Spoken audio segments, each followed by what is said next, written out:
Selamat pagi pemirsa, apa kabar Anda di pagi hari ini? Senang sekali saya Heri Orun kembali menjumpai Anda dalam Berita Papua. Sejumlah informasi pilihan dan teraktual telah dirangkum tim redaksi kami. Berikut 3 berita utama kami sajikan untuk Anda.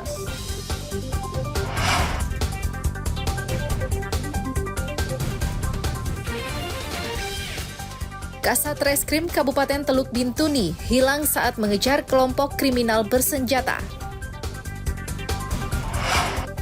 Dalam sehari ada 3 warga tewas dianiaya di Mimika. 4.000 polisi dan tentara amankan perayaan Natal dan Tahun Baru di 29 kabupaten.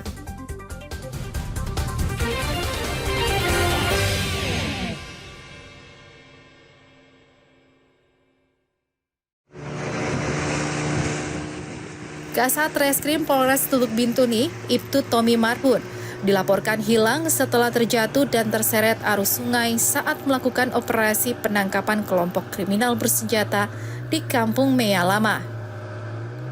Kejadian tersebut terjadi pada 18 Desember 2024 saat tim gabungan TNI Polri melakukan patroli di sekitar Kampung Mea Lama. Kepala Bidang Humas Polda Papua Barat, Kombes Ongki Isgunawan, mengatakan patroli gabungan ini melibatkan berbagai kesatuan, termasuk Brimob Teluk Bintuni, Resmo Polres Teluk Bintuni, dan Satgas Yonif 642 KPS. Operasi awalnya dimulai pada 15 Desember 2024, dengan titik awal di Kampung Argo Sigemerai. Pada 16 Desember, pasukan tiba di Kali Meyerga dan melanjutkan perjalanan menuju Kali Biru, serta melewati Gunung Meyerga.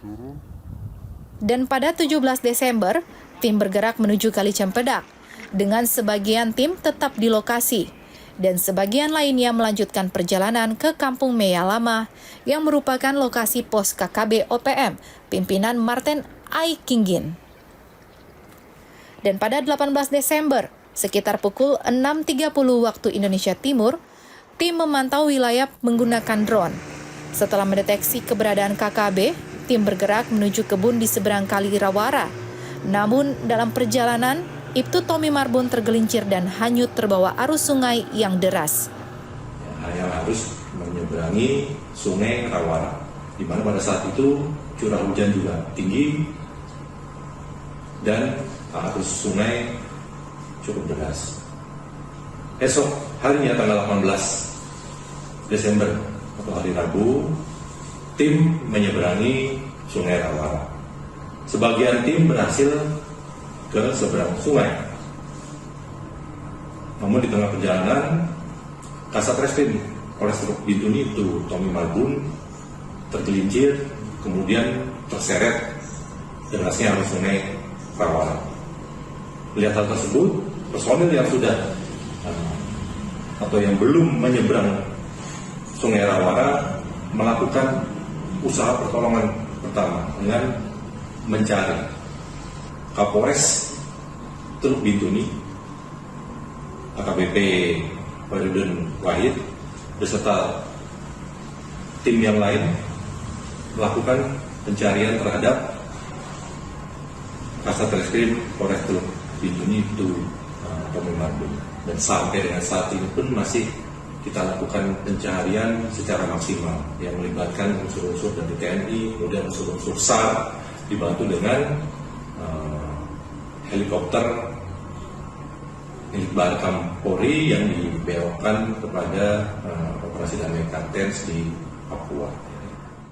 Hilangnya Kasat Reskrim Polres Teluk Bintuni, Ibtu Tommy Marbun menyisakan duka mendalam bagi keluarga.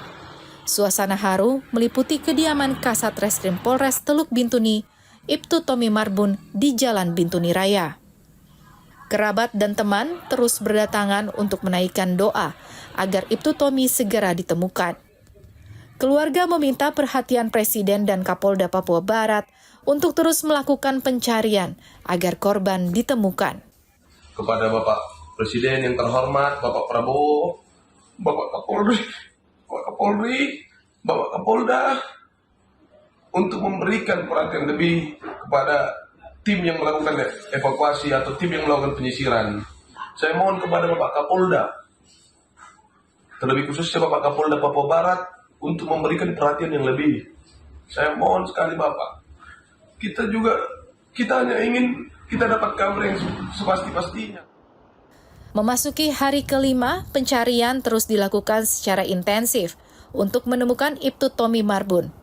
Operasi gabungan melibatkan aparat TNI Polri dan unsur SAR. Namun hingga kini keberadaan Ibtu Tommy belum diketahui. Ibtu Tommy Marbun dikenal sebagai sosok perwira yang pemberani dan kerap turun ke wilayah konflik untuk menindak tegas kelompok kriminal bersenjata.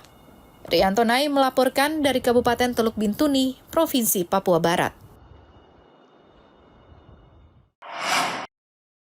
Warga Mimika, Papua Tengah dihebohkan dengan penemuan mayat di 3 lokasi berbeda.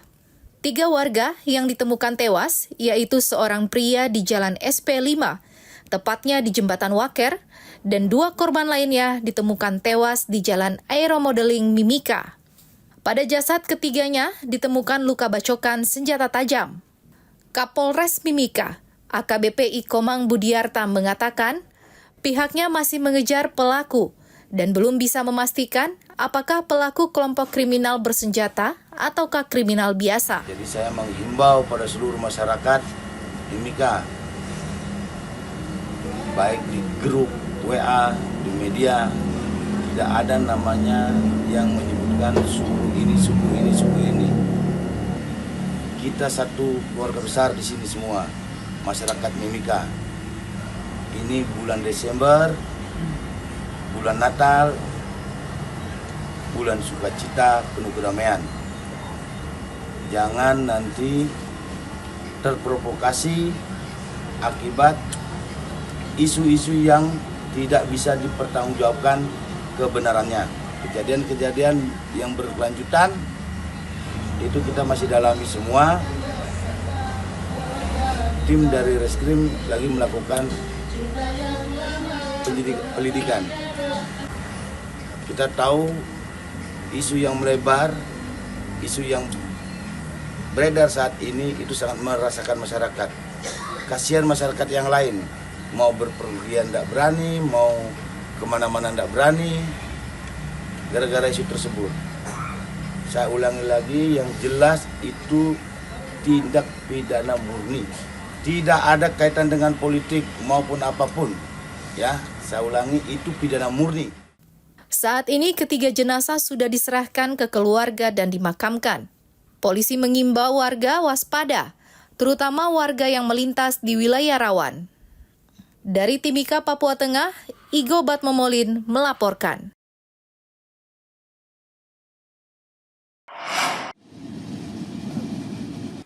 Polda Papua menyiagakan 4.000 personel untuk mengamankan perayaan Natal di 29 kabupaten.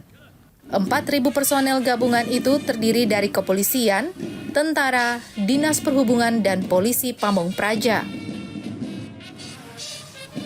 Pengamanan perayaan Natal dan Tahun Baru akan digelar hingga awal Januari 2025.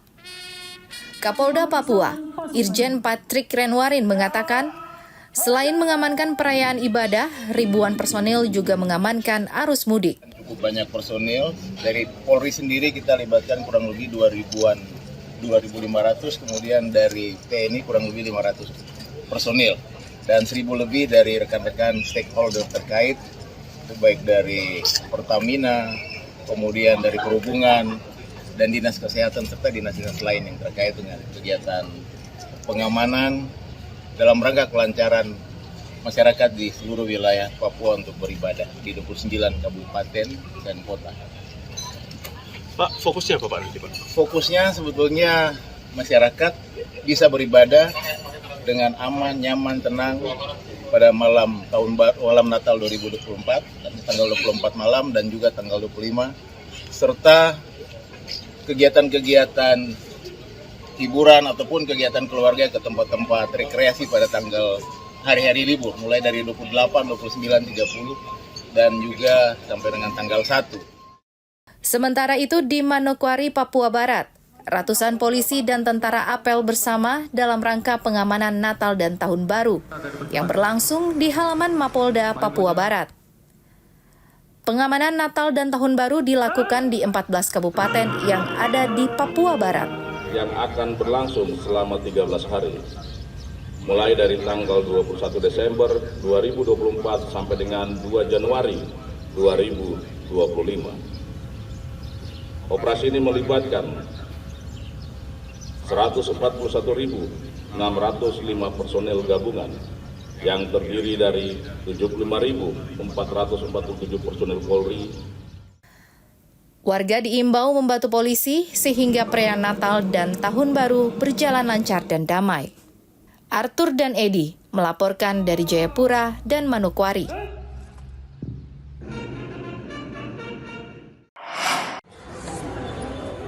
Jelang Natal dan Tahun Baru, Bandara Moses Kilangin Mimika padat. Penumpang yang tiba dan berangkat dari bandara ini meningkat karena banyak yang mudik ke kampung halaman. Hari normal biasa, Bandara Moses Kilangin melayani 500 hingga 600 penumpang. Namun saat libur Natal dan Tahun Baru, penumpang melonjak hingga mencapai 1.000 orang per hari. Kepala UPBU Moses Kilangin Mimika, Asep Sukarjo mengatakan, lonjakan yang terjadi sudah biasa setiap tahun. Apalagi saat ini anak sekolah libur. Dari 1 minggu sebelumnya sampai tanggal 4 Januari itu penumpang sudah seat pesawatnya sudah penuh sampai tanggal 4 Januari yang keluar dari Timika.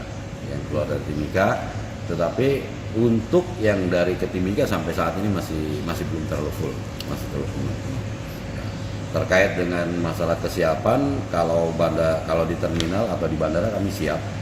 Karena bandara kan harus setiap saat, terus secara fasilitas kita siap, terus terminal juga siap. Tetapi tadi kita baru ada pembukaan posko pusat koordinasi untuk Natal dan Tahun Baru di terminal.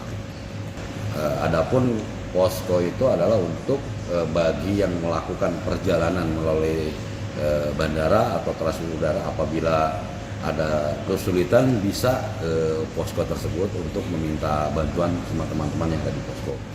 Terus yang kedua, apabila merasa kesehatannya tidak maksimal atau ada perasaan tidak enak, bisa meminta untuk dilakukan pengecekan kesehatan. Kami ada kerjasama dengan karantina kesehatan pelabuhan. Meski padat penumpang, Bandara Moses Kilangin Mimika tidak melayani penerbangan malam hari. Sebagian besar penumpang yang menggunakan pesawat udara mudik ke Pulau Jawa dan Sulawesi. Igo Batmomolin melaporkan dari Mimika, Papua Tengah.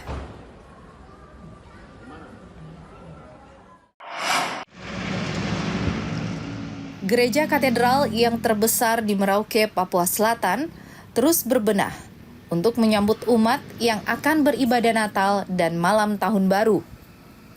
Halaman gereja telah dipasang puluhan terop atau tenda untuk umat yang akan beribadah.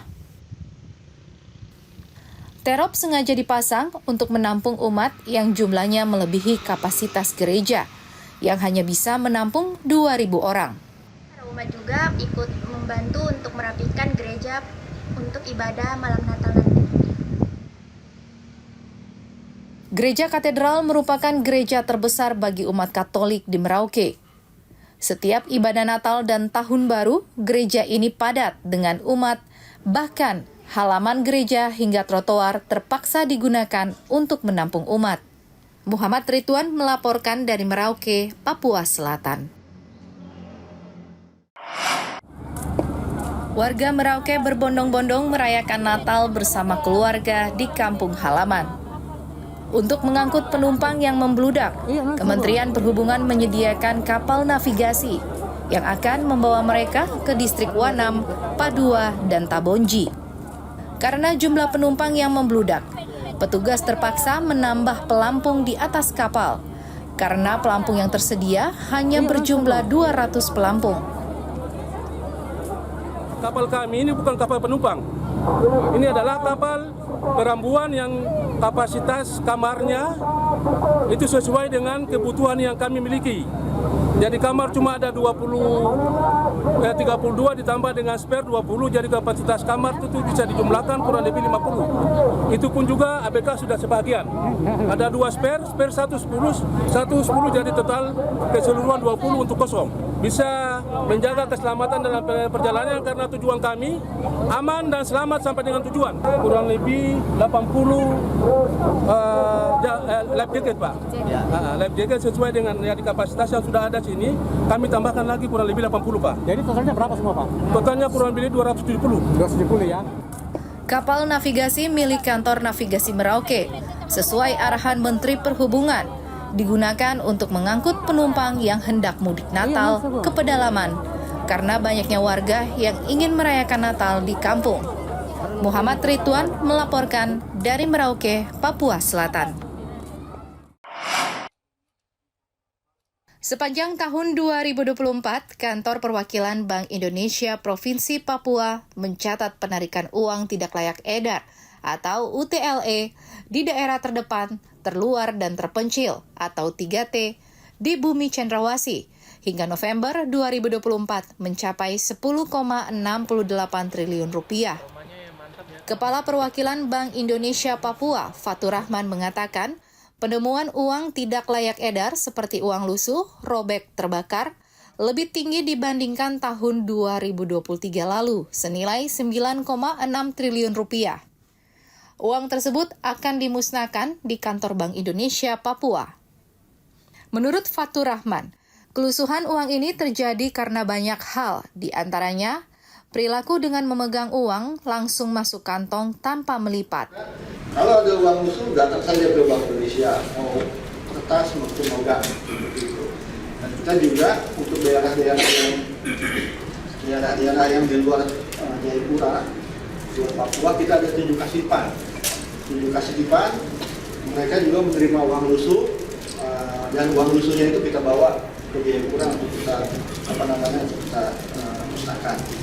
Kemudian untuk layanan kas di pulau terluar, ya, di pulau terluar itu atau kas keliling 3T, ya, itu antara lain kita melakukan di Pulau Pai, Pulau Owi, Pulau Yapen, Pulau Lumpur, dan Pulau Beras, ya, di Kepulauan Papia di utara Jayapura.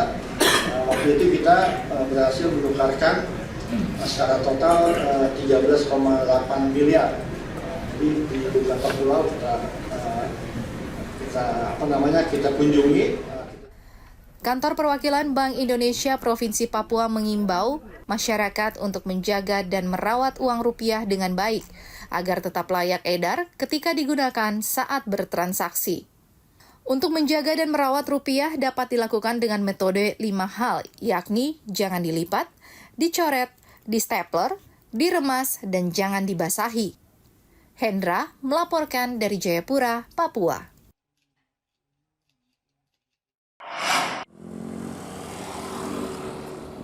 Hujan yang terus turun di kota Merauke dan sekitarnya tentu akan berdampak terhadap penyebaran penyakit malaria. Kepala Dinas Kesehatan Merauke, Neville Muskita, mengatakan genangan air di musim hujan akan membuat sarang nyamuk. Neville meminta warga waspada dan rutin menerapkan pola hidup sehat. Sistem surveillance kita mengamati untuk malaria menurun. Jadi kalau kita lihat tren harian, mingguan maupun bulanan, ini memang perlu diwaspadai di awal tahun, ya, gitu. Karena ini mungkin mulai awal musim penghujan ya, dengan ini. Jadi kalau tren yang tiap tahun kelihatan itu memang mulai Januari biasanya mulai ada peningkatan ya. Ya, Januari, kemudian Februari, Maret, kemudian setelah musim panas trennya akan menurun sampai Desember ini tren paling terendah. Gitu. Nah, Dok, apa kira-kira himbauan dokter sendiri untuk warga masyarakat untuk menghindari malaria ini? Tentu saja pencegahan untuk gigitan nyamuk yang penting, gitu ya. Misalnya tidur dengan kelambu atau pakai ini untuk pelindung tubuh, atau di rumah misalnya pasang gasa dan lain-lain. Ya, kemudian untuk waktu keluar pencegahan gigitan nyamuk itu menjadi penting. Ya, kemudian yang tentu saja sumber penularan. Jadi ketika ada keluarga, tetangga misalnya yang panas, demam, dan ada indikasi kemungkinan malaria, harus segera dibawa ke fasilitas kesehatan untuk diobatin gitu. Karena sumber penularan ini harus kita obatin, harus kita putuskan kan gitu. Karena populasi nyamuk memang banyak, tetapi kalau tidak ada parasitnya atau sumber penularnya, tentu saja tidak ada penyebaran. Oleh sebab itu, dua hal ini penting, menemukan sumber penularan untuk kita obati supaya tidak menular ke yang lain, ya, tapi juga melindungi diri sendiri untuk dari gigitan nyamuk itu. Meski belum ada peningkatan kasus malaria, warga tetap diminta menerapkan pola hidup sehat dan rutin membersihkan selokan serta tempat yang berpotensi menjadi sarang nyamuk. Muhammad Ridwan melaporkan dari Merauke, Papua Selatan. Pemirsa, informasi tadi mengakhiri jumpa kita dalam Berita Papua hari ini. Saya Heri Orun, mewakili seluruh kerabat kerja yang bertugas, mengucapkan terima kasih untuk kebersamaan Anda. Selamat pagi, selamat beraktivitas, dan wanyambe.